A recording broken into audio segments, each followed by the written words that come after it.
गुजरात के तापी जिले में स्थानीय स्वराज चुनाव को लेकर पुलिस प्रशासन पूरी तरह अलर्ट मोड में आ गया है। चुनाव को शांतिपूर्ण और निष्पक्ष ढंग से संपन्न कराने के लिए जिले की अंतर्राज्यीय और अंतर जिला सीमाओं पर सख्त चेकिंग और नाकाबंदी की जा रही है। जिले में सुरक्षा के व्यापक इंतजाम किए गए हैं। लगभग 2200 पुलिस कर्मियों की तैनाती की गई है, जिसमें 3 DYSP, 18 PI, 26 PSI और होमगार्ड के जवान शामिल हैं।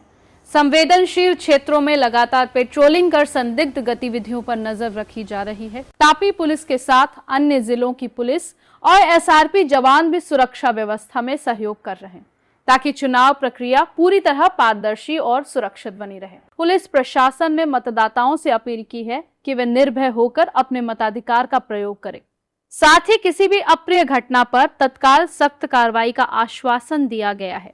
तापी से संवाददाता धनराज चौहान की रिपोर्ट। राज्य में स्थानिक स्वराज्यनी संस्थाओनी चूंटણીનું આયોજન કરવામાં આવ્યું છે, તેના ભાગરૂપે જ આગામી 26 એપ્રિલના રોજ તાપી જિલ્લા ખાતે વ્યારા નગરપાલિકા આ ઉપરાંત જિલ્લા પંચાયતની 26 જેટલી સીટો અને તાલુકા પંચાયતની 134 જેટલી સીટોનું ચૂંટણીનું આયોજન કરવામાં આવ્યું છે, જે બાબતે તાપી જિલ્લા પોલીસ દ્વારા બંદોબસ્ત બાબતે સંપૂર્ણ તૈયારીઓ કરવામાં આવી છે। તાપી જિલ્લાની પોલીસ ઉપરાંત માનનીય DGP સાહેબ શ્રી દ્વારા બહારથી પણ પૂરતો પોલીસ બંદોબસ્ત આપવામાં આવ્યો છે। તેની વિગત આપને જણાવું તો 3 જેટલા DYSP, 18 PI, 26 PSI અને પોલીસ અને હોમગાર્ડ આ તમામ થઈ લગભગ 2200 જેટલો ફોર્સ બંદોબસ્તમાં વાપરવામાં આવનાર છે અને સંપૂર્ણ તૈયારીઓ બંદોબસ્ત બાબતે કરી લેવામાં આવેલી છે। આ ઉપરાંત સમગ્ર બંદોબસ્તમાં 60 જેટલા રૂટ બનાવવામાં આવ્યા છે। સેક્ટર પોલીસ મોબાઈલની જે 10 બિલ્ડિંગ દીઠ એક અમે રૂટ કર્યો છે, 600 જેટલી બિલ્ડિંગ છે, તો 60 રૂટ બનાવવામાં આવ્યા છે પોલીસના અને તમામ વાહનોમાં પોલીસ ફોર્સ એને સતત પેટ્રોલિંગ રાખશે અને આ ઉપરાંત તમામ પોલીસ સ્ટેશન ખાતે QRTની ટીમ રાખવામાં આવી છે, જેથી કરીને કોઈપણ અસાધારણ સંજોગોમાં પહોંચી વળી શકાય। પોલીસ કંટ્રોલ રૂમ ખાતે એન્ટી રાયોટ કિટ સાથે રિઝર્વ ટીમ પણ રાખવામાં આવી છે।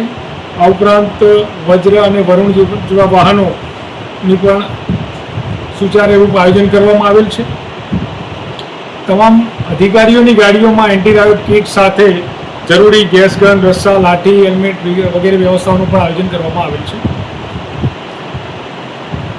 પોલીસ સ્ટાફ ઉપરાંત અધિકારીઓને તમામને ચૂંટણીલક્ષી તાલીમ પણ આપવામાં આવી છે, જેથી કરીને શું પોલીસ સ્ટાફને પણ ખ્યાલ આવે કે ડુ ડોન્ટ શું છે, પોલિંગ બૂથ પર શું કાર્ય કરવાનું છે, ઇલેક્શનના દિવસે આગલા દિવસોમાં શું શું ફરજો બજાવવાની છે, આ તમામ બાબતે તમામને અવગત કરવામાં આવ્યા છે। આ ઉપરાંત સંવેદનશીલ જે બૂથ બિલ્ડિંગ છે ત્યાં અમે વિશેષ બંદોબસ્તનું પણ આયોજન કરવામાં આવ્યું છે। જ્યાં જરૂર છે ત્યાં સ્કેલ પ્રમાણે હથિયારી પોલીસની પણ આયોજન કરેલું છે। સંવેદનશીલ બૂથ બિલ્ડિંગ્સ પર 77 જેટલા અમે બોડી વન કેમેરા યુઝ કરવાના છીએ। આ ઉપરાંત તમામ પોલીસ સ્ટેશન ખાતે અને જે આંતરરાજ્ય ચેકપોસ્ટ છે અને આંતર જિલ્લા ચેકપોસ્ટ છે, તમામ જગ્યાએ વાહન અસરકારક રીતે વાહન ચેકિંગ કરવામાં આવે છે અને એ સઘન વાહન ચેકિંગને ડ્રાઈવ પણ રાખવામાં આવેલ છે।